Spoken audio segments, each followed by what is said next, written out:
नमस्कार दोस्तों, स्वागत है आपका आपके अपने चैनल स्टडी सेक्टर में।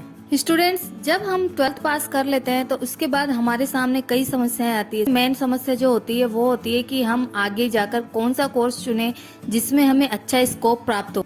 काफी स्टूडेंट ये कंफ्यूजन में रहते हैं कि हमने 12th तो पास कर ली, लेकिन अब कौन सा कोर्स चुने, क्योंकि 12th करने के बाद आपके पास कोर्स तो बहुत सारे होते हैं, लेकिन उनमें से जो अच्छा हो और जो आपकी रुचि के अनुसार या आपके इंटरेस्ट के अनुसार सही सेट होता हो, वही कोर्स आपको चुनना चाहिए। तो स्टूडेंट, आज हम इस वीडियो में यही बात करने वाले हैं कि 12th के बाद आप कौन सा कोर्स चुने जिसमें कि आप आगे स्कोप पा सकें। तो स्टूडेंट्स, आज हम इस वीडियो में 12th बायो यानी कि जिसने भी पीसीबी किया है उसके लिए स्कोप या कोर्स लेकर आए हैं। यानी अगर आपके पास 12th में पीसीबी था यानी फिजिक्स, केमिस्ट्री, बायो था और अब आप 12th पास कर चुके हैं, तो आप कौन सा कोर्स चुने जिसमें कि आपको अच्छा स्कोप मिले। तो स्टूडेंट, वीडियो शुरू करने से पहले मैं आपको बता दूं कि अगर आप हमारे चैनल पर नए आए हैं और आपने अभी तक हमारे चैनल स्टडी सेक्टर को सब्सक्राइब नहीं किया है तो इसे सबसे पहले सब्सक्राइब करें और साथ ही में बेल आइकन को भी क्लिक करें।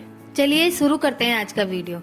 स्टूडेंट्स, जब हम 12th पास कर लेते हैं तो हमारे पास जो सबसे पहला यानी कि जो बायो का सबसे पहला, पीसीबी का सबसे पहला जो कोर्स होता है वो होता है एमबीबीएस। एमबीबीएस यानी कि bachelor of medicine and bachelor of surgery, जो कि एमबीबीएस की फुल फॉर्म होती है। एमबीबीएस का कोर्स एक ऐसा कोर्स है जिसमें कि आप आगे जाकर एक डॉक्टर की उपाधि प्राप्त कर लेते हैं। यानी कि अगर आपका इंटरेस्ट एक डॉक्टर बनने में है तो आपके लिए ये कोर्स चुनना बहुत ही लाभदायक होगा। एमबीबीएस करने के लिए सबसे जरूरी बात है कि आपने 12th पास किया हो और साथ ही में एमबीबीएस करने के लिए आपको एक एंट्रेंस एग्जाम देना होता है, उसका नाम होता है नीट। एमबीबीएस में कॉलेज का सिलेक्शन आपको 12th के मार्क्स और नीट के एग्जाम्स के मार्क्स के आधार पर दिए जाते हैं, क्योंकि एमबीबीएस करने के लिए गवर्नमेंट के जो कॉलेज होते हैं उनमें सीटें बहुत कम होती है और इसमें कंपटीशन बहुत ज्यादा होता है। इसलिए एमबीबीएस करने के लिए आप प्राइवेट कॉलेज से भी या डोनेशन के द्वारा भी आप एमबीबीएस कर सकते हो। डॉक्टर बनने के लिए आपको पीजी करना भी जरूरी होता है। एमबीबीएस में आपको human anatomy, medicine, chemistry, drug formulation and effect, method of surgery आदि के बारे में बताया जाता है और उसी के बेसिस पर आपको एक डॉक्टर की उपाधि दी जाती है। एमबीबीएस का जो कोर्स होता है उसकी अवधि 5 साल की होती है। तो 12th पास करके आप एमबीबीएस का कोर्स चुन सकते हैं। दूसरा जो आपका कोर्स है वो है वेटेनरी साइंसेज यानी पशु चिकित्सा विज्ञान। वेटेनरी साइंसेज में आप जानवरों के डॉक्टर बनते हैं। इसमें कंपटीशन बहुत कम होता है और सीटें बहुत ज्यादा होती है। सीटें ज्यादा होने के कारण इसमें जॉब प्राप्त करना बहुत आसान हो जाता है, क्योंकि इसमें कंपटीशन तो कम होता है और सीटें बहुत ज्यादा होती है। आजकल शहरों में या गाँव में भी देखा जाए तो आजकल पशुओं का पालन बहुत ज्यादा होने लगा है और लोग इंटरेस्ट के साथ पशु पालन करते हैं, जैसे कि गौशाला हुई या फिर भेड़ पालन क्षेत्र हुआ, मुर्गियों का पालन हुआ, कई लोग खरगोश भी पालते हैं। तो इस प्रकार देखा जाए तो आजकल पशुओं का पालन ज्यादा से ज्यादा होने लग गया है और इसमें जिसने डॉक्टरी प्राप्त करी है वो इस क्षेत्र में जाकर अपना स्कोप बना सकता है। यानी वेटेनरी साइंसेज में आपको पशुओं के संबंधित रोग, उनकी खान पान के डाइट आदि के बारे में बताया जाता है। तो दोस्तों, 12th पास करने के बाद आपका जो दूसरा ऑप्शन हो सकता है वो एक वेटेनरी साइंसेज यानी पशु चिकित्सा विज्ञान भी हो सकता है। स्टूडेंट्स, तीसरा जो आपका कोर्स आता है वो है बी फार्मेसी, यानी कि बी फार्मेसी करके भी आप आगे स्कोप पा सकते हैं।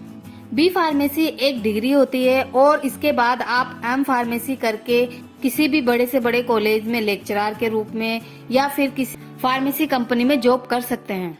बी फार्मेसी करने की जो अवधि होती है वो 4 साल की होती है और एम फार्मेसी करने की जो अवधि होती है वो 2 साल की होती है।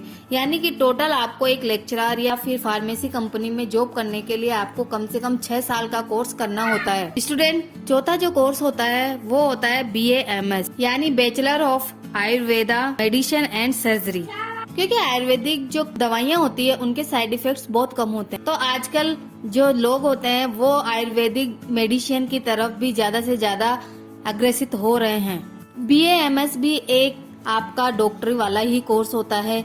इसमें आप आयुर्वेदिक डॉक्टर बनते हैं। पुराने समय से ही आयुर्वेद का उपयोग बहुत ज्यादा लोग करते हैं। पुरानी जड़ी बूटियाँ, पुराने पेड़ पौधे आदि से आयुर्वेदिक दवाइयाँ बनाकर लोग उनका उपयोग करते आ रहे हैं। तो आज BA MS कर हम एक आयुर्वेदिक डॉक्टर भी बन सकते हैं। तो दोस्तों 12th पास करने के बाद आपके पास ये भी एक अच्छा ऑप्शन होता है। इसके बाद जो आपका जो कोर्स आता है वो है एक pharma D. Pharma D students एक ऐसा कोर्स होता है जिसमें कि आपको बहुत ज्यादा मेहनत करनी होती है, क्योंकि इसमें जो कोर्स होते हैं वो B फार्मेसी, M फार्मेसी और MBBS तीनों का मिक्सचर होता है।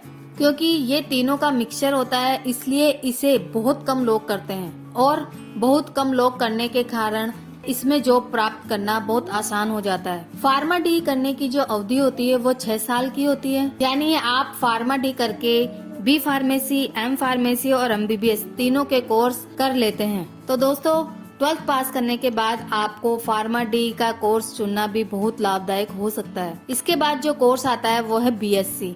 दोस्तों ये एक आम कोर्स है जिसे 12th पास करने के बाद आप आसानी से कर सकते हैं। BSc करने के बाद अगर आपने MSc कर लिए तो आप एक अच्छे कॉलेज में लेक्चरर के रूप में नियुक्त हो सकते हैं। BSc में भी आप बायो से संबंधित ही सब्जेक्ट ले सकते हैं। BSc का जो कोर्स होता है वो 3 साल का होता है और MSc का जो कोर्स होता है वो 2 साल का होता है, यानी टोटल आपको 5 साल लग जाती है। BSc और MSc करने के बाद एक रिसर्च सेक्टर में भी आप जा सकते हैं, यानी PhD भी आप कर सकते हैं। BSc के जो कॉमन सब्जेक्ट हो सकते हैं उनमें से मैं आपको बता दूं थोड़े बहुत कि जैसे BSc biochemistry, BSc biology, BSc physics, BSc chemistry, BSc environmental science, BSc biotechnology या BSc नर्सिंग, कई प्रकार के सब्जेक्ट आप चुन सकते हैं।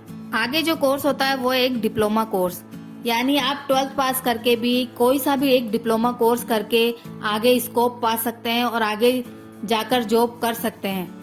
12th पास करके आप जो डिप्लोमा कोर्सेज कर सकते हैं उनको मैं बता दूं आपको, जैसे कि नर्सिंग हुई, रिटेल मैनेजमेंट हुआ, योगा एजुकेशन हुई, JNM हुई, ANM हुई, ये सब कोर्स आप कर सकते हो। और इन सभी डिप्लोमा कोर्सेज की जो अवधि होती है वो अलग अलग होती है। तो दोस्तों आज हमने इस वीडियो में देखा कि हम 12th बायो यानी कि जिसने भी PCB किया है वो 12th पास करने के बाद कौन से कोर्स करें या कौन कौन से क्षेत्र में जाएं जिससे कि उनको एक अच्छी से अच्छी जॉब प्राप्त हो सके। अगर आपको और ज्यादा जानकारी चाहिए तो आप हमें नीचे कमेंट सेक्शन में बता सकते हैं और पूछ सकते हैं आपके जो भी सवाल हो। आज के लिए इतना ही, धन्यवाद।